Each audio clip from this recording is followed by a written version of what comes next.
Peter swore absolute loyalty, convinced he would never fail. He walked beside Jesus, heard every word, witnessed impossible miracles. But in a single night, without swords or crowds, everything falls apart. This story isn't about obvious betrayal, but about the moment when fear overcomes faith and silence becomes louder than the truth. For centuries, the story has been told the same way. Peter denies Jesus 3 times before dawn.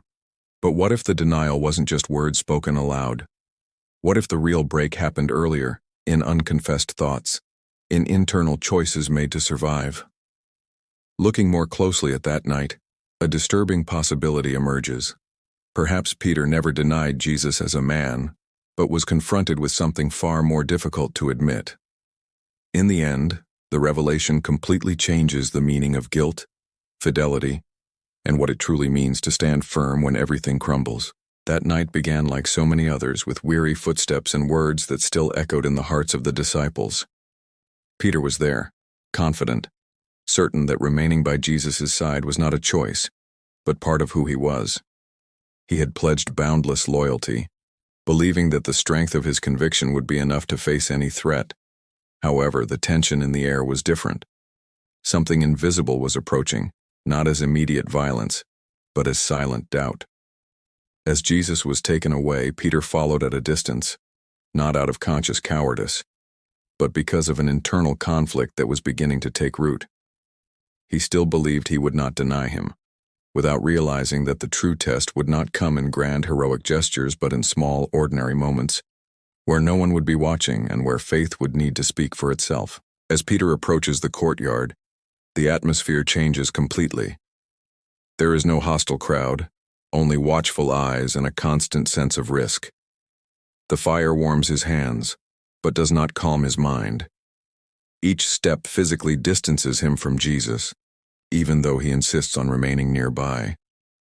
The problem is not the distance, but the weight of recognition. There, Peter ceases to be a disciple and becomes just another face that can be remembered. He realizes that following no longer requires visible courage but silent resistance. Fear does not arise as panic, but as calculation. What happens if he is identified? What will be lost? In this narrow space between faith and self-preservation, Peter does not choose to deny. He only tries to survive the night without drawing attention, believing that this does not compromise who he really is. When the first question arises, it doesn't come as an accusation but as casual curiosity. A simple, almost indifferent voice connects Peter to the one now being questioned elsewhere. The moment stretches out, and the world seems to hold its breath. Peter feels the weight of the choice not as a clear moral decision, but as an immediate impulse. Denying doesn't sound like betrayal, only like strategic distancing. He answers quickly, trying to end the matter, convinced that protecting his own life doesn't erase years of journeying. The sound of his own voice sounds strange, distant, as if it weren't him speaking. At that moment, Peter doesn't think he's denying Jesus, but only preserving the possibility of continuing to exist. The conflict doesn't end there. It only deepens silently, preparing the ground for what will still come before dawn. After the initial denial, the silence brings no relief. On the contrary, it weighs even more heavily. Peter remains there trying to blend in, but now he carries the weight of what he has just done. Every sound seems amplified, every glance seems suspicious.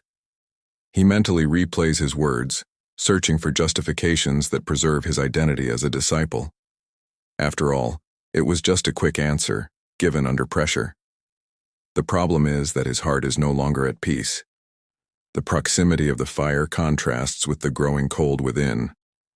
Peter realizes that something has been broken, not visibly, but intimately. He still loves Jesus, still believes in him, but he begins to feel that there is a distance between what he believes internally and what he is able to uphold publicly. This silent tension prepares the ground for new questions, increasingly difficult to avoid, where escape ceases to be a comfortable option. The second approach occurs when Pedro is already weakened. It's not the question itself that destabilizes him, but the repetition. The bond he tried to hide insists on reappearing.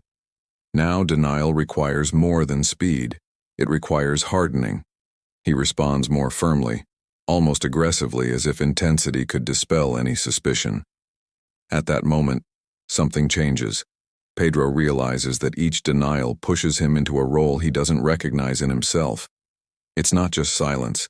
It's the active construction of distance. He begins to understand that the night is testing not his physical courage, but the coherence between who he says he is and who he can sustain in the face of fear. The conflict ceases to be external and becomes internal, silent and painful. The more he tries to protect himself, the more he feels he is distancing himself from the truth that defined him until then. The third time doesn't come as a surprise, but as confirmation. Now Peter knows exactly what's happening. It's no longer a reaction, it's a conscious choice.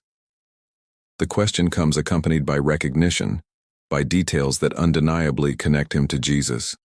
Fear reaches its peak, and the denial becomes harder, almost desperate. He speaks to end it, to break any possible connection. At that very moment, the rooster crows. The sound cuts through the air and pierces Peter from within. It's not an external accusation, it's a memory. He recalls Jesus' words and understands that the moment was never about protecting the body, but about remaining whole. There, Peter doesn't lose faith, but faces his own defenseless fragility.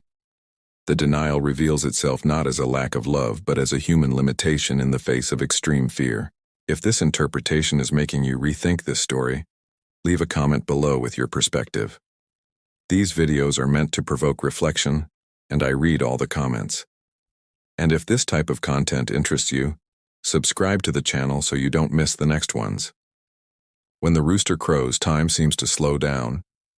Peter doesn't need explanations because the understanding is immediate and profound. He realizes that the fall didn't happen in the instant of the words, but throughout the entire night, in small concessions made to remain standing. Jesus' gaze, even from a distance, carries no condemnation, only truth. That's what hurts the most.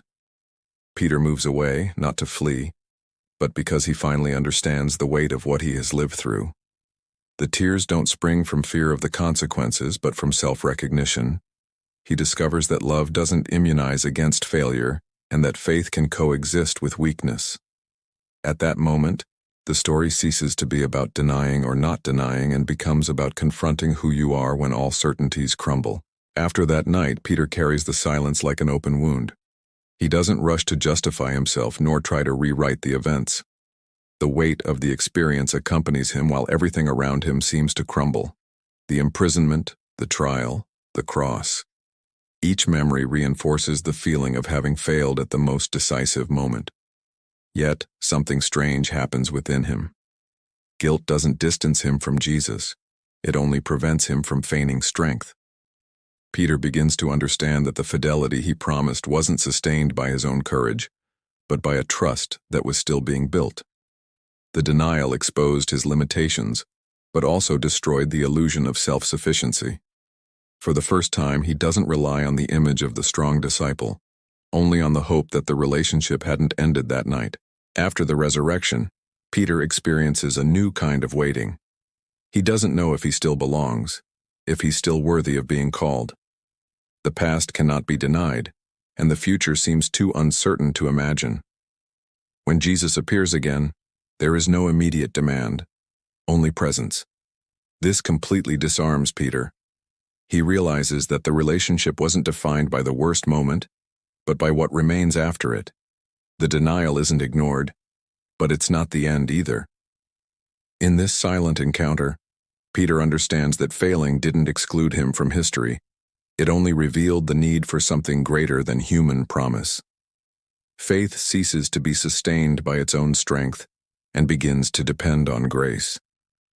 The fear that once dominated him now transforms into humility, and this change completely redefines the meaning of that night that seemed irreversible. In their reunion by the lake, Jesus doesn't mention the denial, but asks a repeated question that strikes Peter with precision. It's not an accusation, it's reconstruction. With each answer, something is restored, not as a return to what it was before, but as a transformation. Peter understands that love is not proven by the absence of flaws, but by the willingness to remain after them. Repetition heals, where repetition had wounded. The one who denied 3 times now affirms not impulsively but consciously. The calling is not canceled, it is deepened. At that moment, Peter realizes that his story was not ruined by the denial, but redirected by it. The faith that is born from there is more silent, less self-confident, and more dependent on the relationship. Failure ceases to be the end and becomes the starting point for something more genuine.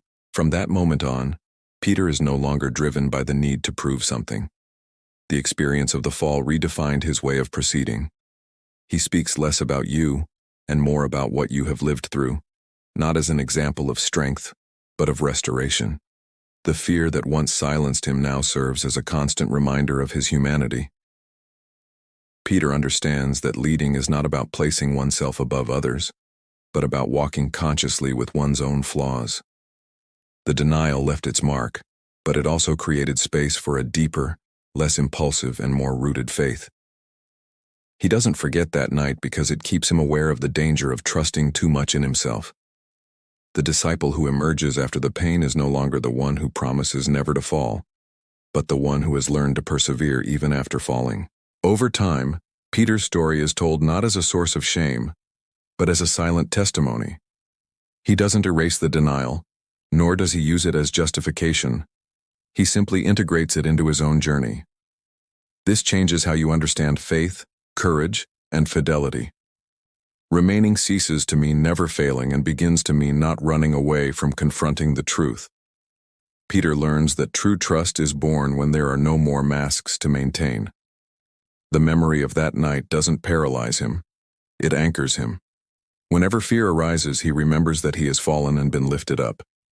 This awareness prevents him from idolizing his own strength and keeps him dependent on the relationship that restored him.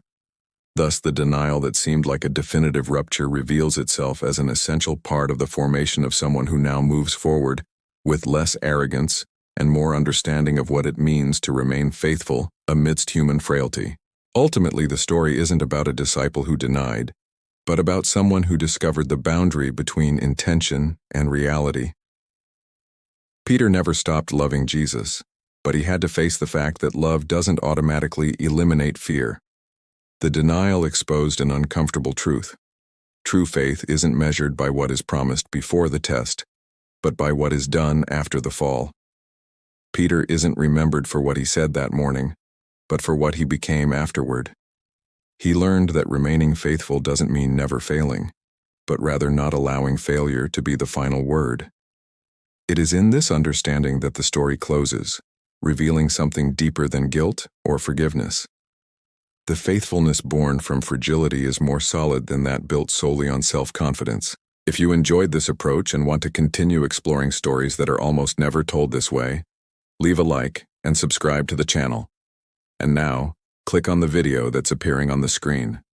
It directly complements what you just watched and may completely change the way you see this story.